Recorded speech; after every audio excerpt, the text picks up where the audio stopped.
अस्सलाम वालेकुम। मैं उमैर ने आज के ताज़ा क्रिप्टो मार्केट एनालिसिस को लेकर इल्मी आलम के चैनल पे हाजिर हूँ। अभी सबसे पहले बात की जाए तो आज है 9 अक्टूबर 2021 और अगर बिटकॉइन की फॉरवर्ड टाइम पीरियड पे बात की जाए तो bitcoin is showing quite side by side run right now. और अगर अभी आप लोग देखें तो अभी तकरीबन $54,500 के ऊपर ट्रेड हो रहा है। तो जैसे कि आप लोग देख सकते हैं कि बिटकॉइन ने पिछले कुछ दिनों के अंदर भी ऐसे साइड बाय साइड रन दिखाया था, उसके बाद एकदम ही इसके अंदर जो सा काफ़ी ज़्यादा वॉल्यूम आया था।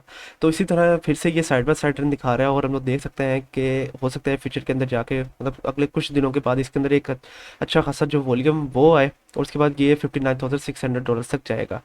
अगर अभी यहाँ पर आप लोग देखें तो बिटकॉइन ने अपनी जो सी ये पिछली रेजिस्टेंस थी जो कि तकरीबन $55,700 के ऊपर थी, उसको तोड़ा तो था, लेकिन ये जो कैंडल है ये उसके ऊपर बंद नहीं हुई, बल्कि कैंडल जो सी है वो नीचे आके बंद हुई है और उसके बाद इसने काफ़ी जो डाउन साइड है वो दिखाया था दूसरी कैंडल ने। और अगर इसके बारे में आपको दिखाता चलूँ, ये जो सी इसकी पिछली रेजिस्टेंस थी मतलब कि $55,700 वाली, ये इसकी कई लेवल्स के ऊपर इसकी एक सपोर्ट भी रह चुकी है और कई लेवल्स के ऊपर इसकी एक अच्छी खासी जो रेजिस्टेंस है वो भी रह चुकी है। तो उसको तोड़ तो दिया है, लेकिन उसके बाद अपनी जो सी ये दूसरी रेजिस्टेंस है जो कि 56,000 तकरीबन $100 के ऊपर है, उसके ऊपर आया है। और यहाँ पे आप लोग देख सकते हैं कि इस ये जो सी इसकी रेजिस्टेंस है ये कई लेवल्स के ऊपर इसकी सपोर्ट भी रह चुकी है और इसके अलावा कई लेवल्स के ऊपर इसकी एक अच्छी खासी जो सी रेजिस्टेंस है वो भी रह चुकी है। तो देखते हैं कि इस लेवल को कब तक तोड़ते हैं ये। और जैसा कि मैंने आपको बताया था पिछली वीडियो के अंदर तक कि बिटकॉइन की एक अच्छी खासी जो सी रेजिस्टेंस है वो तकरीबन $58,300 के ऊपर भी बैठी हुई है। और $58,300 के बारे में भी अगर आप लोग देखें तो कई लेवल्स के ऊपर तकरीबन 4 से 5 लेवल्स के ऊपर ये जो सी रेजिस्टेंस है ये उसको ऊपर जाने से रोक रही है। तो अगर हम लोग देखेंगे कि ये जो सी कैंडल बनी थी इसकी 6 अक्टूबर को, जिसमें बिटकॉइन के अंदर एकदम ही बहुत ज़्यादा जो वॉल्यूम है वो आया था, अगर इतना ही वॉल्यूम बिटकॉइन के अंदर दोबारा आएगा तो ये जो सी बिटकॉइन की वैल्यू है वो उसको तकरीबन $59,600 के ऊपर ले जाएगी, जो कि काफ़ी बड़ी रेजिस्टेंस है बिटकॉइन की। तो और उसके बाद जो से है बिटकॉइन की अगली जो सी रेजिस्टेंस होगी वो तकरीबन $61,900 के ऊपर होगी और फिर ऑफ कोर्स जो उसका ऑल टाइम हाई है तकरीबन $64,800। तो देखते हैं कि इतना सा जो वॉल्यूम है वो कब आता है बिटकॉइन के अंदर और कब बिटकॉइन जो से है वो 59,000 लेवल तक जाता है। और इसके अलावा मैं ये जो कुछ मूविंग एवरेजेस है 4 EMA वो अगर आपको मैं दिखाता चलूँ तो यहाँ पे जो मूविंग एवरेजेस मैंने लगाई हुई हैं वो 21 मूविंग एवरेज जो कि ब्लू लाइन है, इसके अलावा 55 moving average purple line, 100 moving average है येलो लाइन और 200 मूविंग एवरेज है ग्रीन लाइन। तो ये भी काफ़ी अच्छा पैटर्न दिखा रही हैं, मतलब कि बिल्कुल जो लेवल बनता है इनका मतलब कि 21 को सबसे ऊपर होना चाहिए, फिर 55, फिर 100 और फिर 200, बिल्कुल उसी लेवल के ऊपर चल रही हैं। तो ये भी एक काफ़ी अच्छा साइन है इस वक्त बिटकॉइन के लिए। और ठीक है, बेशक इसने बिटकॉइन ने फिर से थोड़ा बहुत रेड रन दिखाया और बेशक ये साइड बाय साइड चल रहा है अभी, लेकिन ऐसा अभी कोई डरने की ज़रूरत नहीं है कि बिटकॉइन जो से है उसकी वैल्यू एकदम नीचे गिर जाएगी। एनालिसिस तो बिल्कुल ये कह रहे हैं कि मार्केट बुलिश है, लेकिन फिर भी अगर कोई फंड आ सकता है उसकी वजह से भी मार्केट एकदम नीचे गिर सकती है। और इसके अलावा अगर ये जो एक्सचेंजेस है ये अगर मार्केट को मैनिपुलेट ना करें तो बिटकॉइन बुलिश रन दिखा रहा है हमें। तो ये तो हो गया मार्केट एनालिसिस। आगे चलते चले ऐसे आल्ट कॉइन्स के जिनके बारे में आप लोगों ने मेरे से पूछा था, तो सबसे पहले मैं बात करना चाहूँगा रीफ की। तो रीफ के बारे में मेरे से कुछ लोगों ने पूछा था, तो रीफ के बारे में अगर मैं आपको बताता चलूँ तो ये एक बिल्कुल नई ब्लॉकचेन बनी है, मतलब कि ऐसी ब्लॉकचेन के जिसके ऊपर फ्यूचर के अंदर आने वाली डिफरेंट जो क्रिप्टो करेंसीज होंगी वो इनकी ब्लॉकचेन के ऊपर बनेंगी। और इसके साथ साथ इन लोगों ने जो लिक्विडिटी ब्रिज है उसको भी इंट्रोड्यूस करवाया है। और इसके अलावा इन लोगों ने ये लोग ये भी बता रहे हैं कि ERC-20 मतलब कि इथेरियम की ब्लॉकचेन के ऊपर बनी हुई जितनी भी क्रिप्टो करेंसीज होंगी वो रीफ प्रोजेक्ट के ऊपर अगर आना चाहेंगी, मतलब रीफ की ब्लॉकचेन के ऊपर अगर आना चाहेंगी तो वो बहुत ईजीली आ सकती है। तो ठीक है, ये प्रोजेक्ट तो बहुत अच्छा है। और इसके बारे में अगर मैं आपको दिखाता चलूँ तो ये काफ़ी नया प्रोजेक्ट है अभी, मतलब कि ये लास्ट ईयर 29 दिसंबर को ही लॉन्च हुआ है। तो इसकी वजह से हम लोग देखेंगे कि अभी इसकी वैल्यू को ऊपर जाने में काफ़ी ज़्यादा टाइम लगेगा। प्रोजेक्ट अच्छा है, मतलब कि क्योंकि ये नई ब्लॉकचेन आई है मार्केट के अंदर, तो अगर तो इसका यूजेस ज़्यादा होता है तो हम लोग देखेंगे कि इसकी वैल्यू ऊपर जाएगी, लेकिन इसकी वैल्यू को ऊपर जाने में अभी अच्छा खासा टाइम लगेगा। तो अगर तो आप लोग लॉन्ग टर्म के लिए कोई ऐसा प्रोजेक्ट चाह रहे हैं कि जिसके अंदर आप लोग इन्वेस्टमेंट करें तकरीबन 3 से 4 साल वाला जो प्रोजेक्ट अगर आप लोग ढूंढ रहे हैं तो reef if one of those project, इसकी वैल्यू ऊपर जाएगी। और शॉर्ट टर्म की अगर बात करती जाए तो जैसा कि आप लोग देख सकते हैं कि इस वक्त जो ये अपनी सपोर्ट है तकरीबन $0.020 के ऊपर, उसको तकरीबन टच करके ये ऊपर जा रहा है। और तो अगर अभी आप इसके अंदर एंट्री लेते हैं, मतलब कि तकरीबन $0.021 के ऊपर अगर आप इसके अंदर एंट्री लेते हैं तो उसके बाद शॉर्ट टर्म के लिए आपका जो एग्जिट पॉइंट होगा वो तकरीबन $0.022 होगा। और अगर आप लोग इसको थोड़ी देर के लिए और रोकते हैं, मतलब अगले 3 से 4 वीक्स के लिए अगर आप लोग रोकते हैं तो उसके बाद आपका जो एग्जिट पॉइंट होगा वो तकरीबन $0.023 भी हो सकता है। तो इस तरह से आप लोगों ने इसके अंदर से अपना जो प्रॉफिट है वो जनरेट करना है। इसके अलावा आगे बात करते हैं प्रोम की। तो प्रोम प्रोजेक्ट के बारे में मेरे से कुछ लोगों ने पूछा था। तो सबसे पहले तो प्रोम प्रोजेक्ट की अगर बात की जाए तो ये दो चीज़ें जो सी हैं वो प्रोवाइड कर रहा है। एक तो डाटा एक्सचेंज की और डाटा सेविंग की। तो जैसा कि हम लोग जानते हैं कि बहुत ज़्यादा ऐसे मार्केट में ब्लॉकचेन्स ऑलरेडी ऐसी मौजूद हैं जो कि डाटा को सिक्योर तरीके से सेव करने की जो सहूलत है वो प्रोवाइड करते हैं। और दूसरा ये लोग प्रोवाइड कर रहे हैं freedom of expression for anybody. This actually is one of very unique feature जो कि ये लोग प्रोवाइड कर रहे हैं। और तो जैसा कि हम लोग जानते हैं कि इस वक्त दुनिया के अंदर जो फ्रीडम ऑफ एक्सप्रेशन है और फ्रीडम ऑफ स्पीच है वो बहुत कम है, और बहुत ज़्यादा जो सेंसरशिप है वो भी चल रही है ओवरऑल इंटरनेट के ऊपर। तो ये लोग जो उनसे हैं, मतलब कि ये प्रोमेथियस जो प्रोजेक्ट है, प्रोमेथियस नेटवर्क जो है, ये लोग फ्रीडम एक्सप्रेशन का जो स्लोगन इन लोगों ने अपने एक साथ लगाया हुआ है, उसकी वजह से हम लोग ने देखा है कि इसकी प्रोजेक्ट के अंदर काफ़ी ज़्यादा जो हाइप है वो क्रिएट हुई है, और इसका जो यूजेज है वो भी बहुत ज़्यादा हुआ है। तो ठीक है, हम लोग देखेंगे कि इसका जो यूजेज है वो वक्त के साथ साथ और भी बढ़ेगा, क्योंकि ज़्यादा से ज़्यादा जो लोग हैं वो इस प्रोजेक्ट को यूज़ करते रहेंगे। तो ये प्रोजेक्ट भी आप लोगों को लॉन्ग टर्म के लिए रिकमेंडेड है। मतलब कि आप लोग अगले चंद महीनों के लिए अगर इस प्रोजेक्ट के अंदर अपनी इन्वेस्टमेंट करना चाहते हैं 3 से 4 महीनों के लिए, तो आप लोग प्रोम के लिए जा सकते हैं।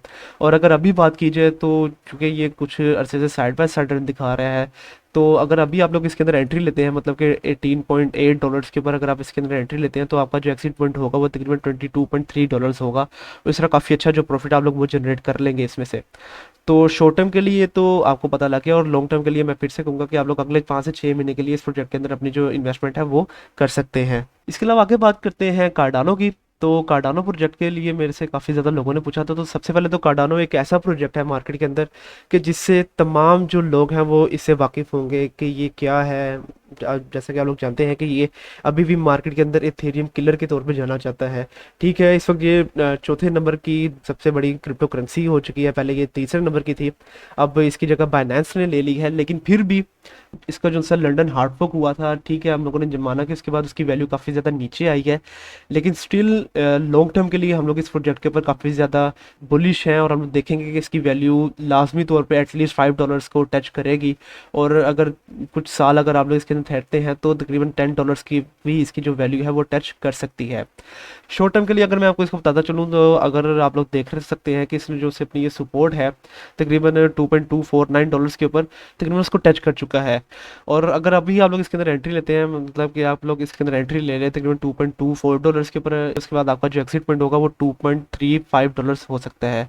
इस तरह आप काफ़ी अच्छा जो प्रॉफिट है वो जनरेट कर लेंगे। और अगर आप लोग थोड़ा बहुत वेट करें तो इसकी वैल्यू तकरीबन $2.16 के ऊपर आती है, तो आप फिर एंट्री ले रहे हो, फिर से आपका जो एक्सिट पॉइंट होगा वो तकरीबन $2.35 होगा। और इसके अलावा यहाँ पे आप लोग देख सकते हैं कि मैंने एक जो ट्रेंड लाइन है वो लगाई हुई है यहाँ पे। तो ट्रेंड लाइन लगाने का मकसद ये है कि ठीक है कि इसकी वैल्यू काफ़ी ज़्यादा नीचे आ रही है, लेकिन जैसा कि आप लोग देख सकते हैं कि इसकी वैल्यू ये जो ट्रेंड लाइन है इसको टच करी है, उसके बाद हायर्स बनाती है और फिर इसके बाद नीचे आती है, लेकिन उतनी नीचे नहीं आती जितनी पहले थी। फिर उसके बाद उसने ट्रेंड लाइन के इस पॉइंट को अपने टच किया है, फिर ऊपर उसकी वैल्यू गई है, फिर उसके बाद इस पॉइंट को उसने अपने टच किया है। तो हम लोग देखेंगे कि इस तरह का ये जो चार्ट बना रहा है कार्डानो की वैल्यू, उसके बाद हम लोग देखेंगे इसकी वैल्यू अब जो बहुत ज़्यादा नीचे नहीं आया करेगी। मतलब कि अगली बार अगर इसकी वैल्यू अनटिल अनलेस के मार्केट को एकदम मैनिपुलेट ना किया जाए, तो उसकी वैल्यू अगर नीचे आएगी भी तो तकरीबन $2.16 के ऊपर आएगी, और फिर उसके बाद वैल्यू जो सी है कार्डानो की ऊपर जाना शुरू कर देगी। ये जो ट्रेंड लाइन है इसके बारे में अगर मैं आपको दिखाता चलूँ, तो इसी तरह की ट्रेंड लाइन जो सी है कार्डानो ने पहले भी बनाई थी, कि जहाँ पे इसकी वैल्यू आती थी और इस ट्रेंड लाइन को टच करके ऊपर जाती थी, फिर इसके बाद कार्डानो की जो वैल्यू है वो इस ट्रेंड लाइन को टच कर रही थी, और उसके बाद एकदम से काफ़ी अच्छा जो वॉल्यूम है कार्डानो के अंदर वो आया था। तो इसी तरह हम लोग उम्मीद कर सकते हैं कि अनटिल अनलेस मार्केट को फिर से मैनिपुलेट ना किया जाए तो कार्डानो की वैल्यू अब अच्छा मूव दिखा रही है, और हम देखेंगे कि अब इसकी वैल्यू काफ़ी ज़्यादा नीचे नहीं जाएगी। मतलब कि पिछले दिनों जैसे कि हम लोगों ने देखा था कि इसकी वैल्यू तकरीबन $1.9 के ऊपर भी चली गई थी, तो अब इतनी नीचे नहीं जाएगी, इसकी वैल्यू $2 प्लस ही रहेगी। तो ये कार्डानो का छोटा मोटा एक एनालिसिस भी हो गया है, और फिर से मैं आप लोगों को कहूँगा कि आप लोग लॉन्ग टर्म के लिए अपनी जो इन्वेस्टमेंट है वो कर सकते हैं। इसके अलावा आगे चलते चलें तो ट्रॉय प्रोजेक्ट के बारे में मेरे से कुछ लोगों ने पूछा था। तो सबसे पहले अगर ट्रॉय ग्रुप की बात कर ली जाए, तो रिसेंटली लोगों ने अपने आप को ट्रॉय 2.0 के ऊपर अपग्रेड किया है, और ट्रॉय 2.0 एक ऐसी फर्म इन लोगों ने बना दी है कि जो कि डिफरेंट जो बड़ी बड़ी कंपनीज हैं उनके साथ अपनी पार्टनरशिप करेगी, और उनको डिफरेंट किस्म की जो सहूलियत है वो प्रोवाइड करेगी, जिसके जिसके अंदर एसेट मैनेजमेंट आ जाएगा, कि जिसके अंदर एक ऐसा प्लेटफॉर्म ये लोग बनाने चाहेंगे जिसके अंदर ये लोग प्रॉफिटेबिलिटी, सिक्योरिटी जैसी जो सी अच्छी सहूलतें हैं वो प्रोवाइड करेंगे डिफरेंट कंपनीज को। तो ये एक ऐसा प्रोजेक्ट होगा कि अगर आप लोग इसके अंदर इन्वेस्टमेंट करना चाहते हैं तो आप लोगों को वेट करना पड़ेगा कि इसकी जो पार्टनरशिप है वो किसी एक अच्छी कंपनी, किसी बड़ी कंपनी के साथ हो जाए। अगर बड़ी कंपनी के साथ इनकी पार्टनरशिप हो जाती है तो हम लोग देखेंगे कि इसकी जो वैल्यू है वो बहुत ज़्यादा ऊपर चली रहेगी। लेकिन सो फार आप लोग इसके अंदर, मैं रिकमेंड यही करूँगा कि आप लोग इसके अंदर सिर्फ और सिर्फ जो शॉर्ट टर्म ट्रेडिंग है वो करते रहें।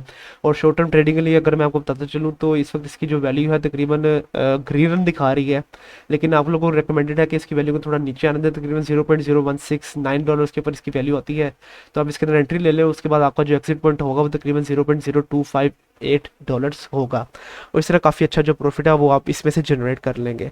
और लॉन्ग टर्म के लिए मैं फिर से कहूँगा कि आप लोगों को वेट करना पड़ेगा इनकी पार्टनरशिप किसी अच्छी कंपनी के साथ हो जाए, फिर आप इसके अंदर अपनी जो इन्वेस्टमेंट है वो बड़ी इजीली कर सकते हैं।